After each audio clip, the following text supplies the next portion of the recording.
ನಿಮಗೆ ಗೊತ್ತಿರೋ ಹಾಗೆ ಈ ಕೀಟ ತೊಗರಿಯ ಮೊಗ್ಗು, ಕುಡಿ, ಹೂವು, ಎಳೆ ಕಾಯಿ ಮೇಲೆ ಕೆರೆದು ಅದರ ಸುತ್ತ ತಿನ್ನುತ್ತಾ ಹೋಗುತ್ತೆ. ಇದು ಎಳೆ ಕೀಟ.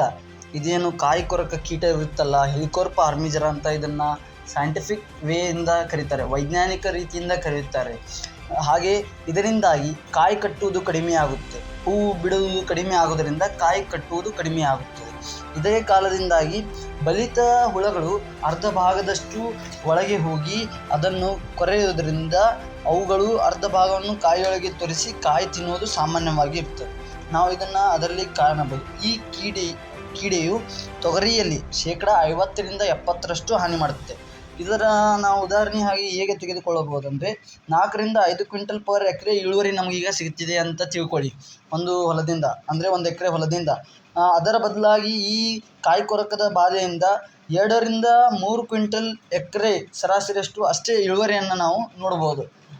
ಇದೊಂಥರ ಹೇಗಂದರೆ, ಇದರ ತೀವ್ರತೆ ಜಾಸ್ತಿ ಆದಾಗ ನೀವು ಏನಾದರೂ ಇದಕ್ಕೆ ಯಾವುದೇ ಪರಿಹಾರವನ್ನು, ನಿರ್ವಹಣೆ ಕ್ರಮಗಳನ್ನು ಮಾಡಿಕೊಳ್ಳಲಿಲ್ಲ ಅಂದರೆ ಅರ್ಧ ಕ್ವಿಂಟಲ್ ಅಷ್ಟು ನಾವು ಇಳುವರಿಯನ್ನು ನೋಡೋಕ್ಕಾಗಲ್ಲ 1 ಎಕರೆಯಿಂದ.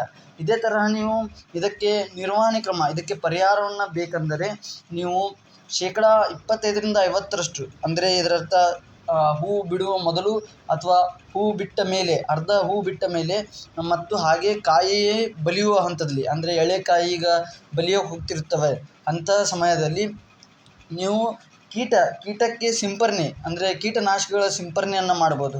ಇದನ್ನು ನೀವು ಕೀಟ ತಜ್ಞರಿಂದ ರೆಕಮೆಂಡ್ ಮಾಡಿಕೊಂಡು ಕೇಳಿಕೊಂಡ್ರೆ ಇನ್ನಷ್ಟು ಸುಲಭ, ಅಂದರೆ ಸಲಹೆ ತೆಗೆದುಕೊಂಡ್ರೆ ಬಹಳ ಸುಲಭ.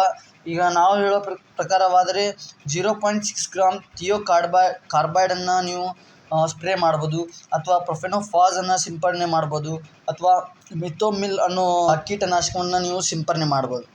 ಇದು ಮೊದಲನೇ ಹಂತದ ಸಿಂಪರಣೆ. ಇದರ ನಂತರ ಮತ್ತು ಕೆಲವು ದಿನಗಳ ನಂತರ ಮತ್ತು 2ನೇ ಸಿಂಪರಣೆಯಾಗಿ ನೀವು 5% ಬೇವಿನ ಬೀಜದ ಕಷಾಯ, ಇದೇನು ನೀಮ್ ಸೀಡ್ಸ್ ಇರ್ತಾವಲ್ಲ ಇದರದ ಕಷಾಯವನ್ನು ಮಾಡಿ, ಅಥವಾ ಮೆಣಸಿನಕಾಯಿ ಕಷಾಯ ಅಥವಾ ಬೆಳ್ಳುಳ್ಳಿ ಕಷಾಯವನ್ನು ಮಾಡಿ ಇದನ್ನು ನೀವು ಹೊಲದಲ್ಲಿ ಸಿಂಪರಣೆಗೋಸ್ಕರ ಬಳಸಬಹುದು. ನಂತರ 3ನೇ ಸಿಂಪರಣೆಯಾಗಿ ನೀವು BT ಜೈವಿಕ ಕೀಟನಾಶಕ ಅಂತ ಕೇಳಿರ್ಬೋದು.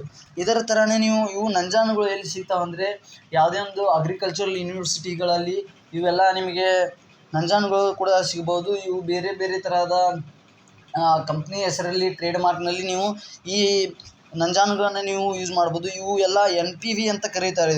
NPV ಇವನ್ನ ನೀವು ಈ ಸಿಂಪರಣೆ ದ್ರಾವಣವನ್ನು 100 ಗ್ರಾಮ್ ಪರ್ ಲೀಟರ್ ನೀಲಿ ಪುಡಿ ಅಥವಾ 500 ಗ್ರಾಮ್ ಬೆಲ್ಲ ಸೇರಿಸಿ ಸಿಂಪರಣೆ ಮಾಡಿದಾಗ ಅದು ಬೆಳಗಿನ ಜಾವ ಅಥವಾ ಸಾಯಂಕಾಲ ಸಮಯದಲ್ಲಿ ನೀವು ಅದನ್ನು ಸಿಂಪರಣೆ ಮಾಡಿದರೆ ಉತ್ತಮವಾಗಿರುತ್ತೆ ಅಂತ ಹೇಳ್ಬೋದು. ಮತ್ತು ನೀವು ಸ್ಪ್ರೇ ಮಾಡಿದ್ದಕ್ಕೆ ಅದಕ್ಕೆ ತಕ್ಕಂತೆ ಆ ಹುಳಗಳು ಹೇಗೆ ಕಾಣುತ್ತವೆ ಅಂದರೆ, ಅವು ಗಿಡಕ್ಕೆ ಅಂಟಿಕೊಂಡು ಜೋತಾಡುತ್ತವೆ, ತಲೆ ಕೆಳಗಾಗಿ ಗಿಡಕ್ಕೆ ಅಂಟಿಕೊಂಡು ಜೋತಾಡುತ್ತವೆ. ನೀವು ಈ ಇಮೇಜ್ನಲ್ಲಿ, ಈ ಚಿತ್ರದಲ್ಲಿ ನೀವು ನೋಡ್ಬೋದು.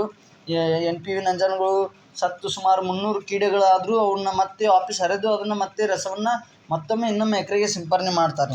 ಈ ಥರದ ಹಲವಾರು ಮಾಹಿತಿಗಳನ್ನು ನಾವು ಪತ್ರಿಕೆಯ ರೂಪದಲ್ಲಿ, ಮ್ಯಾಗಝಿನ್ ರೂಪದಲ್ಲಿ ಬಿಡುತ್ತಿದ್ದೇವೆ. ರೈತ ಮಿತ್ರ ಎಂಬ ಈ ಮಂತ್ಲಿ ಮ್ಯಾಗಝಿನಲ್ಲಿ ನೀವು ಈ ಥರ ಹವಾಮಾನದ ವರದಿಯಾಗಲಿ, ಕೀಟ ಮತ್ತು ರೋಗದ ಬಾಧೆಗಳಾಗಲಿ, ಹಾಗೆ ಹೊಸ ಅರಿವನ್ನು ಮೂಡಿಸುತ್ತೇವೆ.